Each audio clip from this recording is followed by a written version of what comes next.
ಇಂದೇ ಡೌನ್ಲೋಡ್ ಮಾಡಿ ಮತ್ತು ನಿಮ್ಮ ನೆಚ್ಚಿನ ಶೋಗಳನ್ನು ಆನಂದಿಸಿ.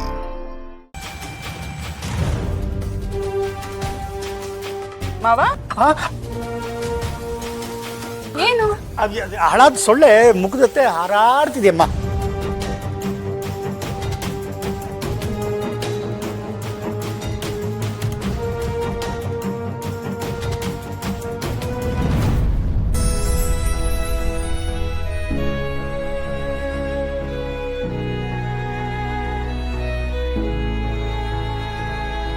ಅಮ್ಮೋರೆ, ದೊಡ್ಡಮ್ಮವ್ರು ಬಂದ್ರು.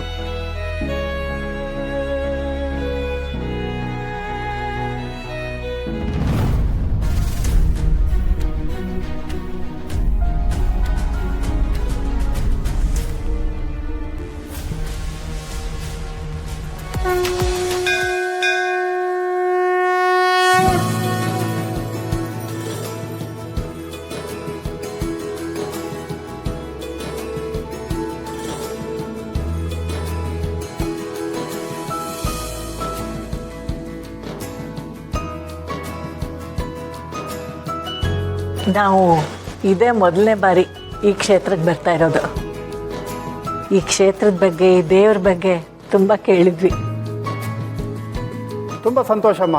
ಭಗವಂತ ತನ್ನ ಭಕ್ತರನ್ನ ಕೆಲವು ಸಂದರ್ಭಗಳಲ್ಲಿ ಕರೆಸ್ಕೊತಾನೆ. ಅದರಲ್ಲೂ ವಿಶೇಷ ಅಂತಂದರೆ ಭಕ್ತರಿಗೆ ಯಾವುದೇ ಸಮಸ್ಯೆ ಇದ್ರೂ ಕೂಡ ನಿವಾರಣೆ ಮಾಡ್ತಾನೆ. ಹಾಗೆ ಈ ದೇವಸ್ಥಾನ ದುಷ್ಟ ಸಂಹಾರಕ್ಕೆ ಹೆಸರುವಾಸಿಯಾಗಿದೆ. ದೇವಸ್ಥಾನಕ್ಕೆ ಬಂದು ಸಂಕಲ್ಪ ಮಾಡಿಕೊಂಡ್ರೆ ಶತ್ರು ಸಂಹಾರ ಖಂಡಿತ. ಬೆನ್ನಿಂದ ಚೂರಿ ಹಾಕುವಂಥ ಯಾವ ಶತ್ರುಗಳು ಉಳಿಯೋದಿಲ್ಲ. ಸಂಪೂರ್ಣವಾಗಿ ಸುಟ್ಟು ಭಸ್ಮ ಆಗೋಗ್ತಾರೆ. ನನ್ನ ಮೊಮ್ಮಗಳ ಮದುವೆ ಗೊತ್ತಾಗಿದೆ. ಅವಳ ಮದುವೆ ಯಾವುದೇ ಅಡ್ಡಿ ಆತಂಕಗಳು ಇಲ್ಲದೆ ನಡಿಬೇಕು.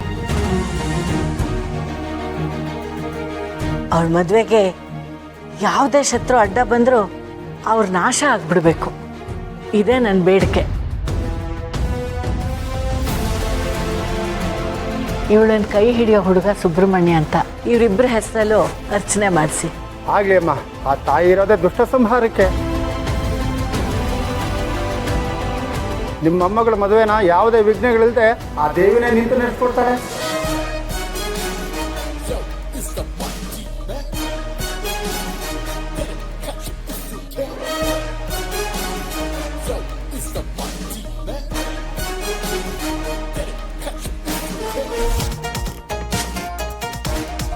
ನಿಮ್ಮ ಮೊಮ್ಮಗಳ ಮದುವೆನ ಯಾವುದೇ ವಿಘ್ನಗಳಿಲ್ಲದೆ ಆ ದೇವಿನೇ ನಿಂತು ನಡೆಸ್ಕೊಡ್ತಾಳೆ.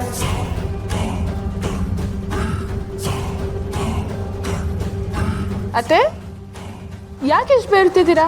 ಪುರೋಹಿತರು ಹೇಳಿದ್ದಕ್ಕೆ ಭಯ ಆಯ್ತಾ? ಭಯ ಪಡೋ ಅಂಥದ್ದು ಏನಿಲ್ಲ. ದೇವ್ರ ಮೇಲೆ ನಂಬಿಕೆ ಇಡಬೇಕು ಅಷ್ಟೇ. ಆ ತಾಯಿಗೆ ಕೆಟ್ಟವ್ರು ಯಾರು, ಒಳ್ಳೆಯವ್ರು ಯಾರು ಅಂತ ನಾವು ಹೇಳ್ಕೊಡ್ಬೇಕಾಗಿಲ್ಲ. ಕೆಟ್ಟವ್ರ ನಾಟಕಗಳು ಆ ತಾಯಿ ಮುಂದೆ ನಡೆಯೋದಿಲ್ಲ. ಆ ತಾಯಿ ದಯೆ ಇದ್ರೆ ಪಾಪನಾಶ ಆಗೋದು ಖಂಡಿತ.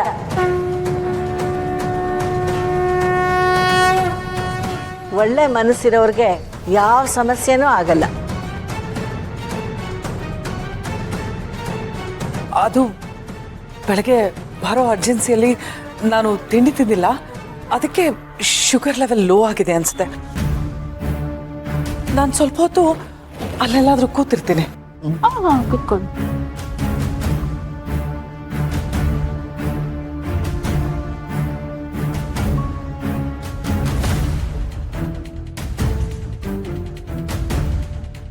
ದೇವ್ರೆ, ನಂದಿನಿ ಎಂಬೂರಲ್ಲಿ ಬರೋ ವಿಷಯ ಯಾರಿಗೂ ಗೊತ್ತಾಗಬಾರ್ದು. ಒಂದು ಸುಳಿವು ಸಿಕ್ಕಿದ್ರೂ ಎಲ್ಲ ಕೆಲಸ ಕೆಡುತ್ತೆ. ಇಷ್ಟು ವರ್ಷದ ತಪಸ್ಸು ಹಾಳಾಗೋಗುತ್ತೆ. ಕಾಪಾಡು ಭಗವಂತ.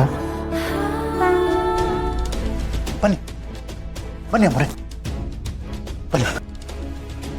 ಅದು ಅವಳು ನೋಡ್ಲಿಲ್ಲ ತಾನೆ? ಇಲ್ಲ ಅಮ್ಮವ್ರೆ, ಅವಳು ನೋಡೋಷ್ಟರಲ್ಲಿ ನಾನು ಈ ಕಡೆ ಕರ್ಕೊಂಬಂದ್ಬಿಟ್ಟೆ.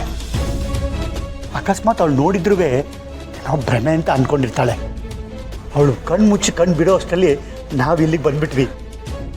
ಏನೋ ಪದ್ದು, ನನ್ನ ಮಗಳನ್ನ ನೋಡೋ ಆಸೆಯಲ್ಲಿ ನಾನು ಬೇರೆ ಯಾರನ್ನೂ ಗಮನಿಸಲೇ ಇಲ್ಲ.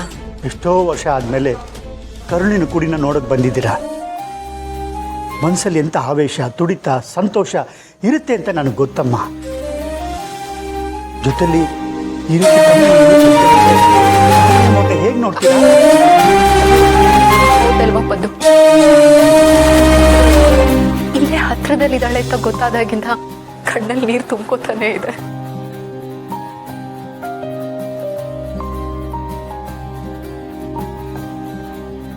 ನನ್ನ ಮೊಮ್ಮಗಳ ಜೀವನ ಏನೋ ಸರಿ ಹೋಗ್ತಾ ಇದೆ. ಅವಳಿಗೆ ಮದುವೆ ಆಗ್ತಿದೆ. ನನ್ನ ಮೊಮ್ಮಗಳ ಕುತ್ತಿಗೆಯಲ್ಲಿ ನನ್ನ ಮಗಳ ತಾಳಿನೇ ಇದೆ. ಇದೆಲ್ಲ ಏನು ತಾಯಿ? ಇವಳು ಮದುವೆ ನೋಡೋಕ್ಕೆ ನನ್ನ ಮಗಳು ಇರಬೇಕಾಗಿತ್ತು ಅನ್ನೋ ಆಸೆ ನನ್ನ ಮನಸ್ಸಲ್ಲಿ ಕೊರಿತಾನೇ ಇದೆ. ಆದರೆ ನನ್ನ ಮಗಳು ಎಲ್ಲಿದ್ದಾಳೋ, ಹೇಗಿದ್ದಾಳೋ, ಇದ್ದಾಳೋ ಇಲ್ವೋ, ಇನ್ನೂ ಆ ಪ್ರಶ್ನೆಗಳೆಲ್ಲ ಹಸಿಯಾಗೇ ಇದೆ. ಇದಕ್ಕೆಲ್ಲ ಯಾವಾಗ ಉತ್ತರ ಕೊಡ್ತೀಯ ತಾಯಿ? ಮನಸ್ಸಲ್ಲೇ ನೂರಾರು ಪ್ರಶ್ನೆಗಳಿದೆ. ಅಪ್ಪ ನನ್ನನ್ನು ಮಗಳೇ ಅಲ್ಲ ಅಂತ ಹೇಳಿದ್ರು. ಹಾಗಾದರೆ ಅಮ್ಮನ ಬಗ್ಗೆ ಅಪ್ಪ ತಪ್ಪಾಗಿ ತಿಳ್ಕೊಂಡಿದ್ದಾರಾ? ಅಮ್ಮನ ತಾಳಿ ನನ್ನ ಕುತ್ತಿಗೆಯಲ್ಲಿದೆ, ಆದರೆ ಅಮ್ಮ ಎಲ್ಲಿದ್ದಾರೆ? ಇದೆಲ್ಲದಕ್ಕೂ ಉತ್ತರ ನನಗೆ ಬೇಕು ತಾಯಿ.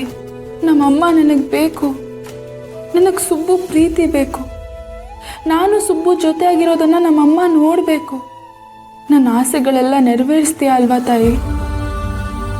ಮನಸ್ಸಲ್ಲಿ ಇಷ್ಟೊಂದು ಆಸೆಗಳಿದ್ರು ಅದಕ್ಕಿಂತ ಹೆಚ್ಚಾಗಿ ಪ್ರಶ್ನೆಗಳೇ ಇದೆ. ಇದಕ್ಕೆಲ್ಲ ಉತ್ತರ ಸಿಗಲ್ವಾ? ಇಲ್ಲ, ನೀ ನನಗೆ ಉತ್ತರ ಕೊಡಲೇಬೇಕು.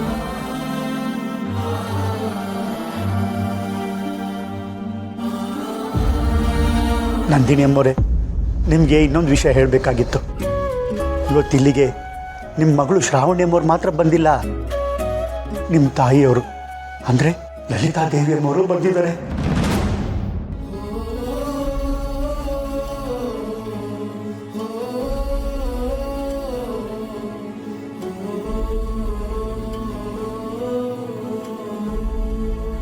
ಏನು ಬೇಡ್ಕೊಂಡ್ರಿ ತಾಯಿ? ಅಷ್ಟೊಂದು ತಾಯಿ ಬಲಗಡೆಯಿಂದ ಪ್ರಸಾದ ಆಯ್ತು, ಎಲ್ಲ ಒಳ್ಳೇದಾಗುತ್ತೆ, ಏನು ಯೋಚನೆ ಮಾಡಬೇಡಿ ನೀವು. ತಗೊಳ್ಳಿ ಪ್ರಸಾದ.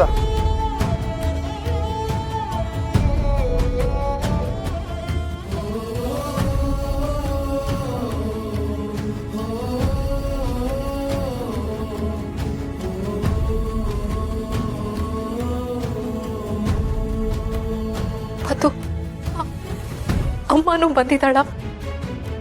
ನಾನು ಅಮ್ಮನ ನೋಡಬೇಕು ಪದ್ದು. ಭಗವಂತನ ಲೀಲೆ ಹೇಗಿದೆ ನೋಡಿ ಅಮ್ಮ. ತಾಯಿ ನೋಡಬೇಕು ಅಂತ ಅಲ್ಲೊಂದು ಕುಡಿ ಕಾಯ್ತಾ ಇದೆ, ಹಾಗೇನೆ ತನ್ನ ಮಗಳನ್ನ ನೋಡಬೇಕು ಅಂತ ಎರಡು ಜೀವಗಳು ಒದ್ದಾಡ್ತಿದ್ದೇವೆ. ಒಂದು ಕಡೆ ದೊಡ್ಡಮ್ಮ ಅವ್ರದ್ದು, ಇನ್ನೊಂದು ಕಡೆ ನಿಮ್ಮದು. 3 ಜನನು ದೇವ್ರ ಸನ್ನಿಧಿಯಲ್ಲಿ ಸೇರಿದಿರ. ನಾನು ಅಮ್ಮನ್ನ ಶ್ರಾವಣಿನ ನೋಡ್ಬೇಕಲ್ಲ ಪದ್ದು. ಬನ್ನಿಮ್ಮ, ಬನ್ನಿ ಹೋಗೋಣ.